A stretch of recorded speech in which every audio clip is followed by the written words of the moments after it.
and eat what we grow.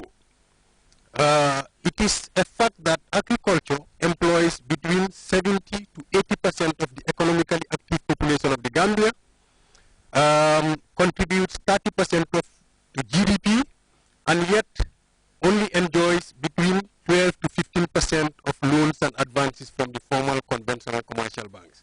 This poultry produces 100,000 day-old chicks in every 30 days, producing fertile eggs, hatching eggs into day-old chicks, producing the chicken feed, raising the day-old chicks to mature broilers, and processing and packaging the broilers for the market. The MOU is expected to provide financial lifeline to hardworking farmers and take the lead in boosting agricultural productivity.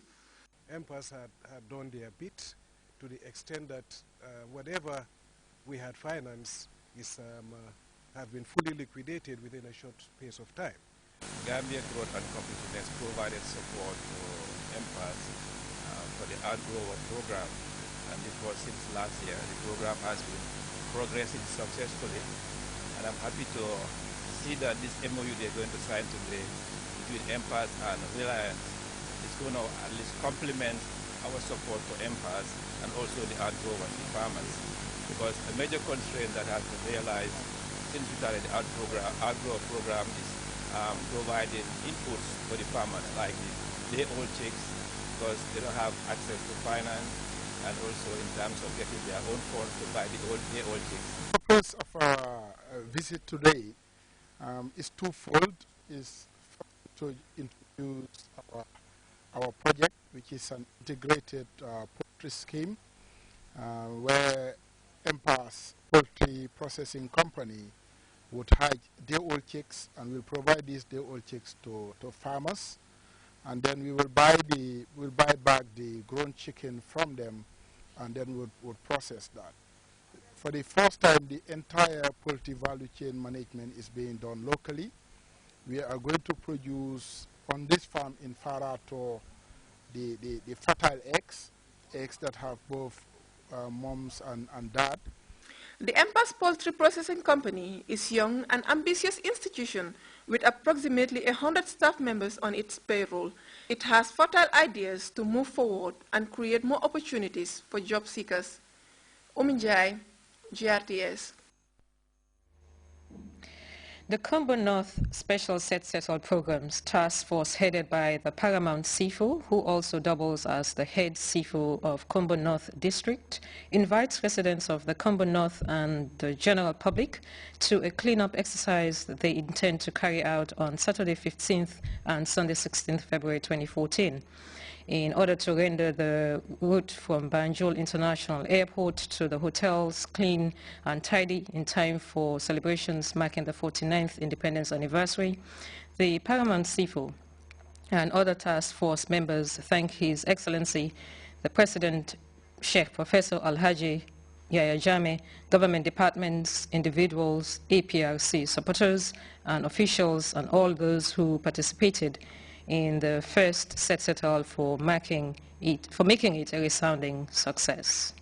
We'll be back with news from outside the Gambia after this break.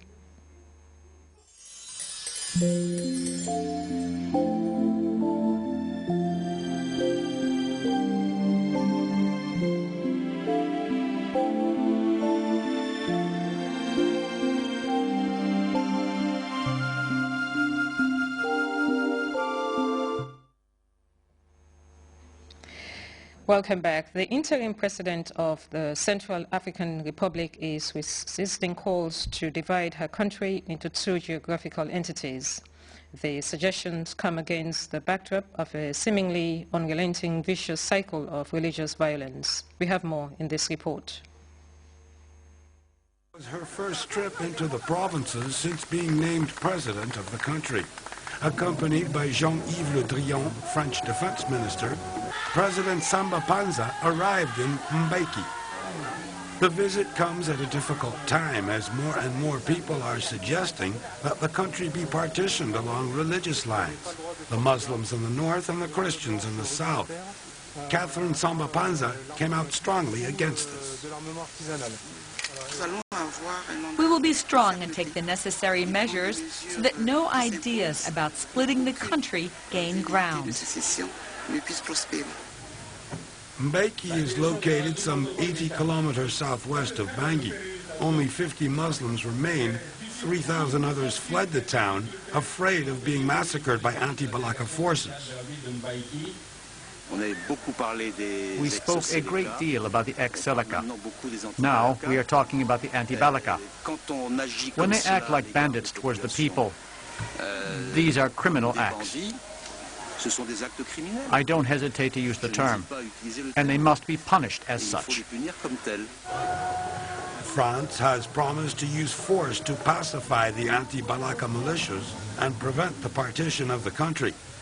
The goal is no doubt to put an end to what several humanitarian NGOs and UN agencies are calling religious cleansing. There is an ethnic and religious cleansing taking place, and that must be stopped. There are people being killed, with massacres here and there. And in yet another example of the terror that reigns in the country, on Wednesday in Bangui, a Congolese soldier from the international mission discovered a mass grave filled with bodies. They are expected to be identified soon.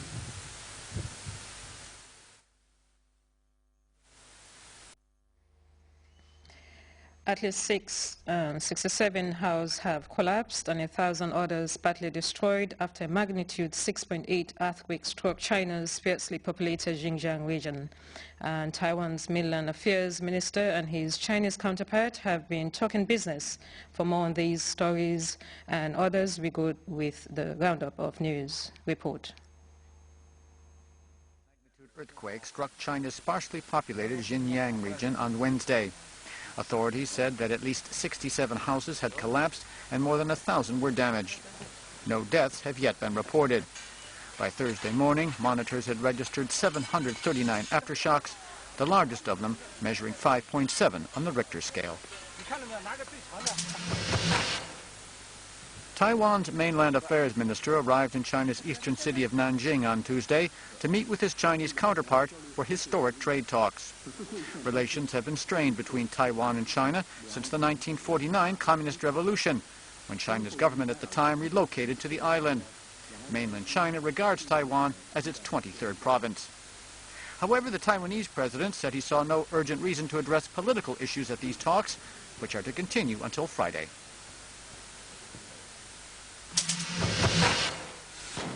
Brazilian police fired tear gas and rubber bullets at protesters in Brasilia on Wednesday. Nearly 15,000 people had joined a march of the landless workers movement. They are angry over the government's failure to enact promised agrarian reforms.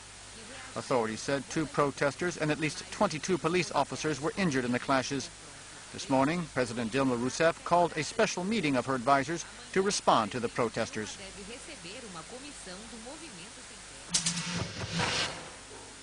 During his address to the Israeli Knesset on Wednesday, the head of the European Parliament, Martin Schulz, caused an uproar, prompting a walkout by several far-right lawmakers. Mr. Schulz had quoted a young Palestinian as saying that Israelis in the West Bank received 4 times as much water as Palestinians. Mr. Schulz had asked for a confirmation. According to a 2012 UN report, Israelis in the West Bank received 6 times more water than their Palestinian neighbors. And before we take leave of you, a quick reminder of the day's top story. Ankara and Banjul have signed a series of bilateral cooperation agreements cutting across a broad range of areas like defense and security, as well as education and agriculture.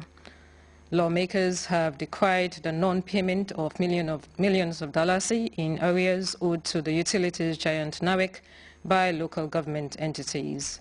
3 people have been killed and several others injured as demonstrators had hit by the skyrocketing cost of living and an acute lack of security take to the streets of the Venezuelan capital Caracas and other major stories.